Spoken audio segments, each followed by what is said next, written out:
नमस्कार प्रिय श्रोताओं, आप सुन रहे हैं धर्मवीर भारती के उपन्यास गुनाहों का देवता। सुधा थोड़ी देर चुप रही और दूसरी बात उसकी जो मैंने तुम्हें बताई थी। उसने कहा था जब किसी के कदम हट जाते हैं सिर के नीचे से तब मालूम होता है कि हम किसका सपना देख रहे थे। पहले हमें भी नहीं मालूम होता था कि हमारे सिर किसके कदमों पर झुक चुके हैं। याद है, मैंने तुम्हें बताया था, तुमने पूछा था। याद है, चंदर ने कहा। बिनती उठकर चली गई, लेकिन सुधा या चंदर किसी ने ध्यान भी नहीं दिया। चंदर बोला, लेकिन सुधा, इन सब बातों को सोचने से क्या फायदा? आगे का रास्ता सामने है, बढ़ो। हाँ, सो तो है ही देवता मेरे।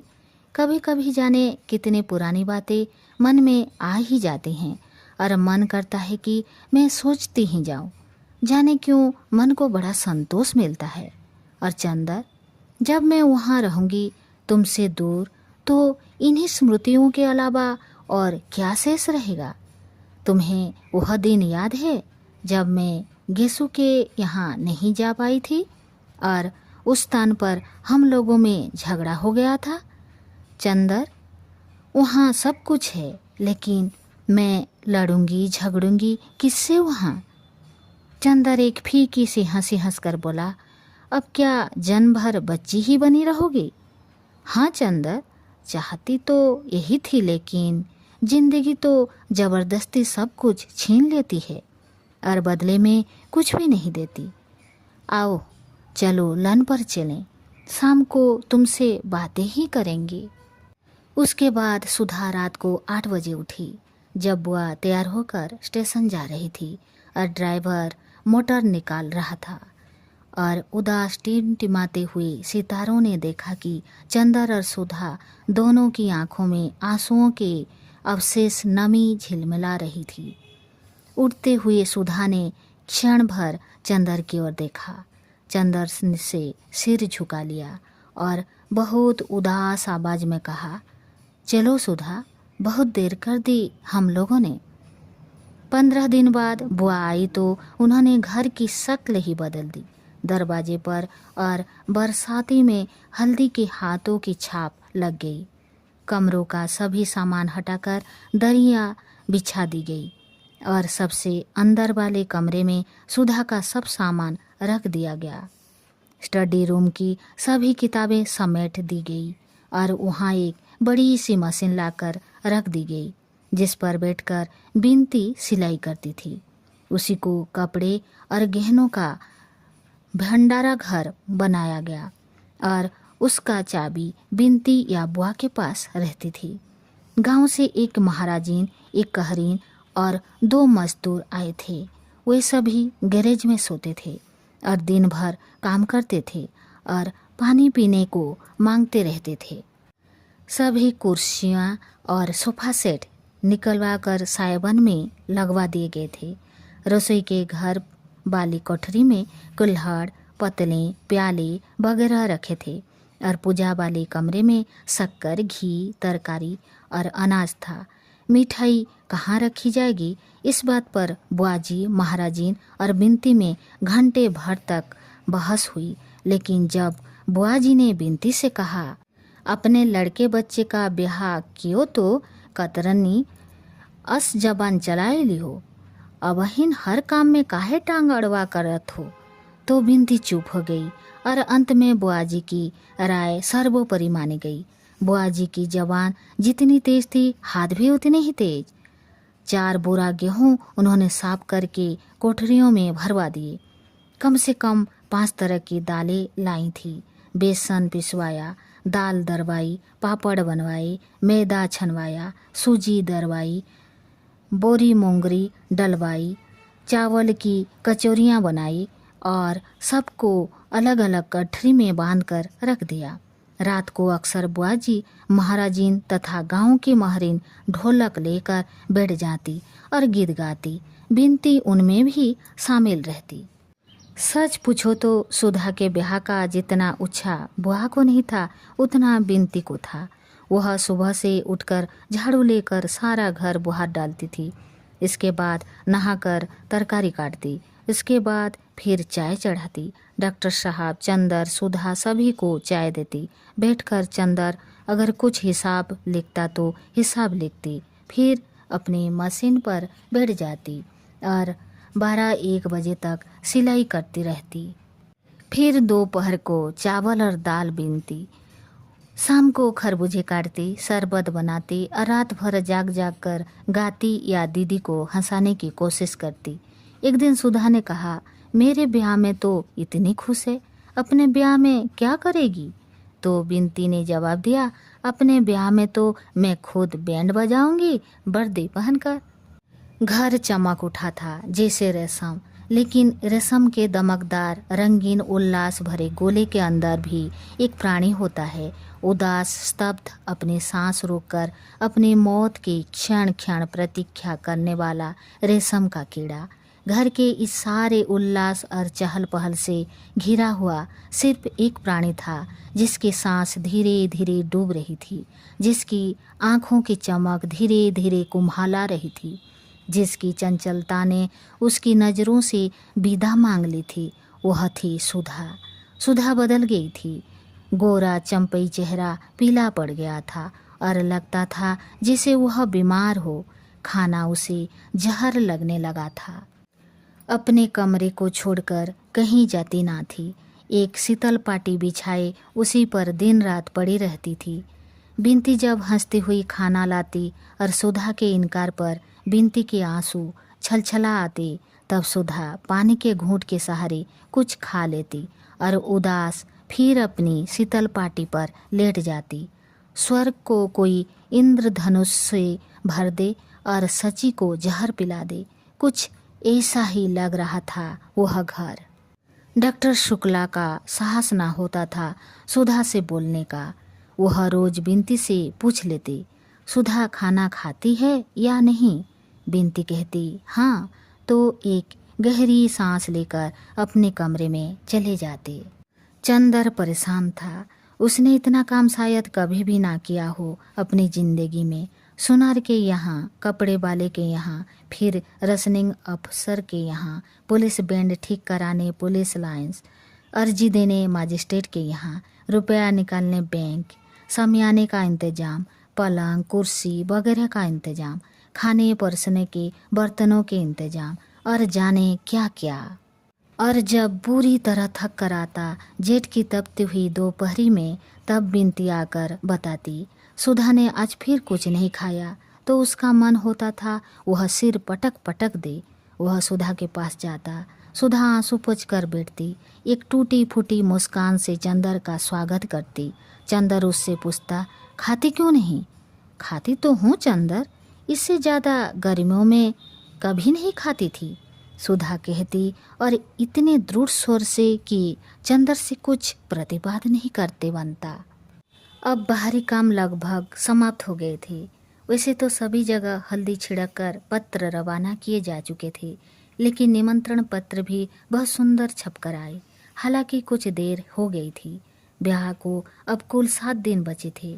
चंदर सुबह 10 बजे एक डिब्बे में निमंत्रण पत्र और लिफाफा भरे हुए आया और स्टडी रूम में बैठ गया। बिनती बैठी हुई कुछ सील रही थी। सुधा कहाँ है? उसे बुला लाओ। सुधा आई। सूजी आंखें, सूखे होठ, रूखे बाल, मैली धोती, निप्राण चेहरा और बीमार चाल, हाथ में पंखा लिए थी। आई और चंदर के पास बैठ गई। कहो, क्या कर आई चंदर? अब कितना इंतजाम बाकी है? अब सब हो गया सुधा रानी। आज तो पैर जवाब दे रहे हैं। साइकिल चलाते चलाते पैर में जैसे गांठें पड़ गई हो। चंदन ने कार्ड फैलाते हुए कहा, शादी तुम्हारी होगी और जान मेरी निकली जा रही है मेहनत से। हाँ चंदर, इतना उत्साह तो और किसी को नहीं है मेरी शादी का, सुधा ने कहा और बहुत दुलार से बोली, लाओ पैर दबा दूं तुम्हारे। अरे अरे पागल हो गई। चंदन ने अपने पैर उठाकर ऊपर रख लिए। हाँ चंदर, गहरी सांस लेते हुए सुधा बोली, अब मेरा अधिकार भी क्या है तुम्हारे पैर छूने का? क्षमा करना, मैं भूल गई थी कि मैं पुरानी सुधा नहीं हूँ। और टप से 2 आंसू गिर पड़े।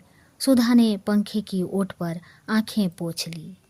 तुम तो बुरा मान गई सुधा, चंदन ने पैर नीचे रखते हुए कहा। नहीं चंदन, अब बुरा भला मानने के दिन बीत गए। अब गैरों के बात का भी बुरा भला नहीं मान पाऊंगी। फिर घर के लोगों की बातों का बुरा भला क्या? छोड़ो ये सब बातें। ये क्या निमंत्रण पत्र छपा है, देखें। चंदन ने एक निमंत्रण पत्र उठाया, उसे लिफाफा में भरकर उस पर सुधा का नाम लिखकर कहा, लो हमारी सुधा का ब्याह है, आइएगा जरूर।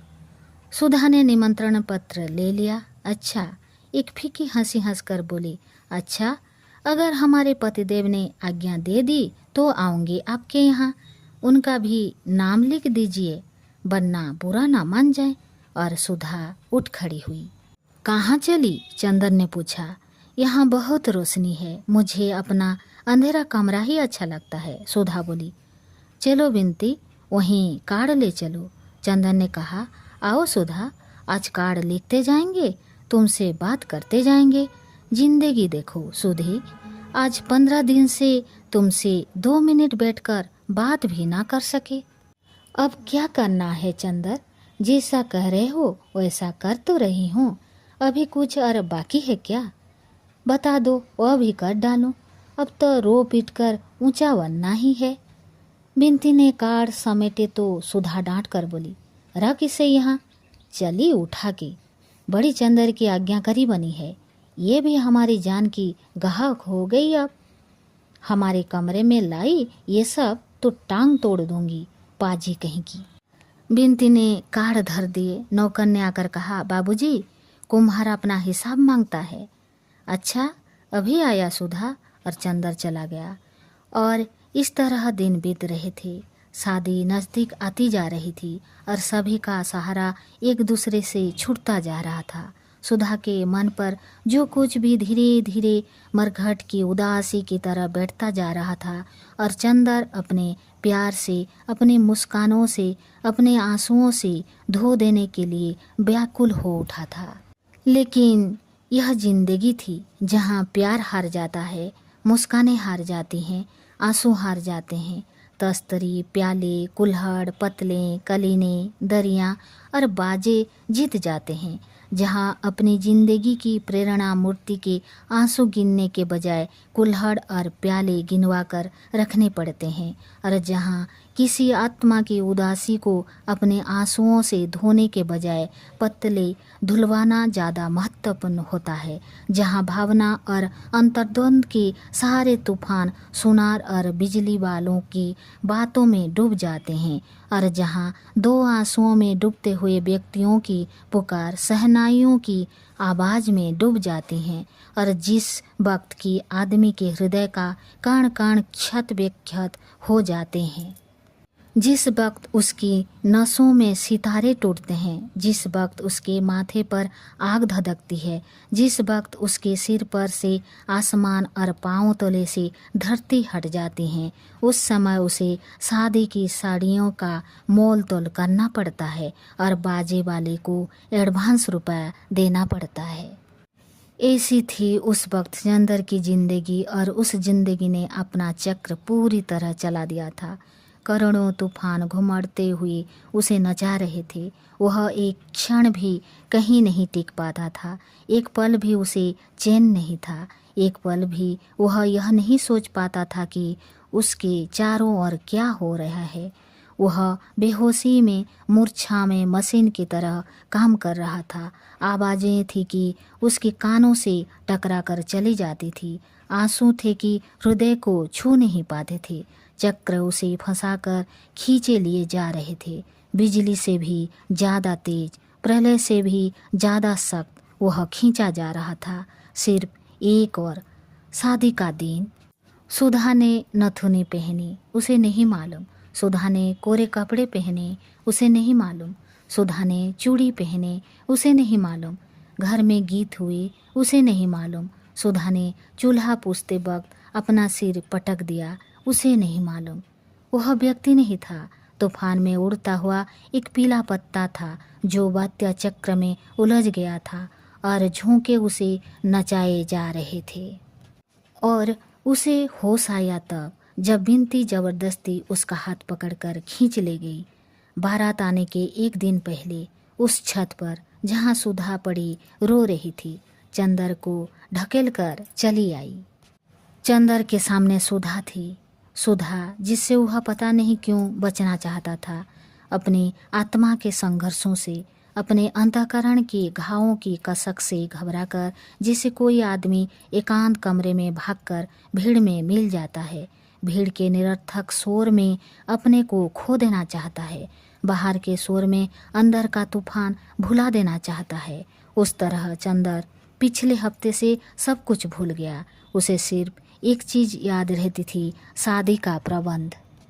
सुबह से लेकर सोने के वक्त तक वह इतना काम कर डालना चाहता था कि उसे एक क्षण भी बैठने का मौका ना मिले, और सोने से पहले वह इतना थक जाए, इतना चुरचुर हो जाए कि लेटते ही नींद उसे जकड़ ले और उसे बेहोश कर दे। लेकिन उस वक्त बिनती उसे उसके विस्मरण स्थल से खींचकर एकांत में ले आई है, जहाँ उसकी ताकत और उसकी कमजोरी, उसकी पवित्रता और उसका पाप, उसकी मुस्कान और उसके आंसू, उसकी प्रतिभा और उसकी विस्मृति, उसकी सुधा अपनी जिंदगी के चिरंतन मोड़ पर खड़ी अपना सब कुछ लुटा रही थी। चंदर को लगा जैसे उसको अभी चक्कर आ जाएगा। वह अकुलाकर खाट पर बैठ गया। शाम थी, सूरज डूब रहा था और दिन भर की तपी हुई छत पर जलती हुई बरसाती के नीचे एक खरहरी खाट पर सुधा लेटी थी। एक महीन पीली धोती पहने, कोरी मरकीन की कुर्ती पहने, रूखे चिकटे हुए बाल और नाक में बहुत बड़ी सी नथ। 15 दिन के आंसुओं ने चेहरे को जाने कैसा बना दिया। ना चेहरे पर सुकुमारता थी, ना कठोरता, ना रूप था, ना ताजगी। सिर्फ ऐसा लगता था कि जैसे सुधा का सब कुछ लूट चुका है। ना केवल प्यार और जिंदगी लूटी है, वरन आवाज भी लूट गई है और नीरवता भी, वैभव भी लूट गया और याचना भी। सुधा ने अपने पीले पल्ले से आंसू पोंछे और उठकर बैठ गई। दोनों चुप। पहले कौन बोले? बिनती आई। चंदर और सुधा का खाना रख कर चली गई। खाना खाओगे सुधा? चंदर ने पूछा। सुधा कुछ बोली नहीं, सिर्फ सिर हिला दिया और डूबते हुए सूरज और उड़ते हुए बादलों की ओर देखकर जाने क्या सोचने लगी। चंदर ने थाली खिसका दी और सुधा को अपनी ओर खींचकर बोला, सुधा, इस तरह कैसे काम चलेगा? तुम्ही को देखकर तो मैं अपना धीरज संभालूंगा। बताओ, और तुम ही यह कर रही हो? सुधा चंदर के पास खिसक आई और 2 मिनट तक चुपचाप चंदर की ओर फटी हुई पथराई आंखों से देखती रही और एकदम हृदय को फाड़ देने वाली आवाज में चीख कर रो उठी, चंदर, अब क्या होगा? चंदर की समझ में नहीं आया वह क्या करे। आंसू उसके सूख चुके थे, वह रो नहीं सकता था। उसके मन पर कहीं कोई पत्थर रखा था जो आंसुओं की बूंदों को बनने के साथ ही सोख लेता था। लेकिन वह तड़प उठा, सुधा। वह घबरा कर बोला, सुधा, तुम्हें हमारी कसम है, चुप हो जाओ, चुप, बिल्कुल चुप। हाँ, ऐसी ही। सुधा चंदर के पाँव में मुंह छिपाई थी। उठकर बैठो ठीक से सुधा, इतना समझ बुझ कर यह सब करती हो? छी, तुम्हें अपना दिल मजबूत करना चाहिए, वरना पापा को कितना दुख होगा। पापा ने तो मुझसे बोलना भी छोड़ दिया है चंदर। पापा से कह दो आज तो बोलने, कल से हम उन्हें परेशान करने नहीं आएंगे, कभी नहीं आएंगे। अब उनकी सुधा को सब ले जा रहे हैं, जाने कहाँ ले जा रहे हैं। और फिर वह फपक फपक कर रो पड़ी। पापा आए। सुधा चुप हो गई और कुछ कहा नहीं, फिर रोने लगी। डॉक्टर शुक्ला भर्राए गले से बोली, मुझे यह रोआई अच्छी नहीं लगती। यह भावुकता क्यों? तुम पढ़ी लिखी लड़की हो, इसी दिन के लिए तुम्हें पढ़ाया लिखाया गया था। भावुकता से क्या फायदा? कहते कहते डॉक्टर शुक्ला खुद रोने लगी। चलो चंदर यहाँ से, अभी जनवासा ठीक करवाना है। चंदर और डॉक्टर शुक्ला दोनों उठकर चले गए। अपनी शादी के पहले, हमेशा के लिए अलग होने से पहले सुधा को इतना ही मौका मिला। उसके बाद सुबह 6 बजे गाड़ी आती थी, लेकिन खुशकिस्मती से गाड़ी लेट थी। डॉक्टर शुक्ला तथा अन्य लोगों भारत का स्वागत करने स्टेशन पर जा रहे थे और चंदर घर पर ही रह गया था जनबासे का इंतजाम करने। जनबासा बगल में था। माथुर साहब के बंगले के दोनों हाल और कमरा खाली करवा लिए गए थे। चंदर सुबह 6 ही बजे आ गया था और जनबासे में सब सामान लगवा दिया था। नहाने का पानी और बाकी इंतजाम कर वह घर आया। जलपान का इंतजाम तो केदार के हाथ में था, लेकिन कुछ तौलिए भिजवाने थे। बिनती, कुछ तौलिए निकाल दो, चंदन ने बिनती से कहा। बिनती उर्द की दाल धो रही थी। उसने फौरन उठकर हाथ धोए और कमरे की ओर चली गई। ए बिनती, बुआजी ने भंडारे के अंदर से आवाज लगाई। जाने कहाँ मर गई मुँह झौंसी। अरे सिंगार पटार बाद में कर लियो, काम की तनिक दीदा ने लगती। बेसन का कंस्टर कहाँ रखा है? अभी आए, बिनती ने चंदर से कहा और अपने माँ के पास दौड़ी। 15 मिनट हो गए, लेकिन बिनती लौटी ही नहीं। ब्याह का घर, हर तरफ से बिनती को पुकार मचती और बिनती पंख लगाए उड़ रही थी। जब बिनती नहीं लौटी तो चंदन ने सुधा को ढूंढकर कहा, सुधी, एक बहुत बड़ा सा तौलिया निकाल दो। सुधा चुपचाप उठी और स्टडी रूम में चली गई। चंदर भी पीछे पीछे गया। बैठो, अभी निकाल कर लाते हैं, सुधा ने भरी हुई आवाज में कहा और बगल के कमरे में चली गई। वहां से लौटी तो उसके हाथ में मीठे की तस्तरी थी। अरे खाने का वक्त नहीं है सुधा, 8 बजे लोग आ जाएंगे। अभी 2 घंटे हैं, खा लो चंदर।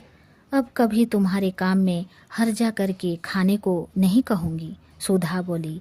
चंदर चुप।